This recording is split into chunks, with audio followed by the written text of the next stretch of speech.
ഇതാണ് കേട്ടോ ഞാൻ പറഞ്ഞ celebrity, the great musician Priya Pai ma'am. ഇനി മാഡത്തിന്റെ വാക്കുകൾ നമുക്കൊന്ന് കേൾക്കാം.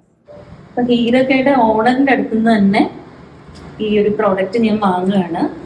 എനിക്ക് പണ്ട് തൊട്ടേ ഇങ്ങനെ ഇടുന്ന മാട്ടിയേക്കാളും ഇങ്ങനെ ഇടില്ലേ, ചാമ്ലിയൻസ് ഒക്കെ ഇടില്ലേ, അങ്ങനത്തെ മാട്ടി എനിക്ക് ഭയങ്കര ഇഷ്ടമായിരുന്നു. അപ്പം കഴിഞ്ഞ ദിവസം ഇവിടെ റെക്കോർഡിങ്ങിന് വന്നപ്പോ അതിന്റെ ഉള്ളിൽ റെക്കോർഡിങ് നടന്നുകൊണ്ടിരിക്കുന്നതിന്റെ സമയത്തേ വെറുതെ ഇൻസ്റ്റ തുറന്നപ്പം കണ്ടതാണ് ഈ വീഡിയോ. അപ്പൊ തന്നെ അവിടെ സ്റ്റുഡിയോയിൽ നിന്ന് പുറത്തിറങ്ങി വന്നിട്ട് ഞാൻ പറഞ്ഞത് എനിക്ക് കാണുന്നു വാങ്ങിയിട്ടുണ്ട്. പറഞ്ഞൊരു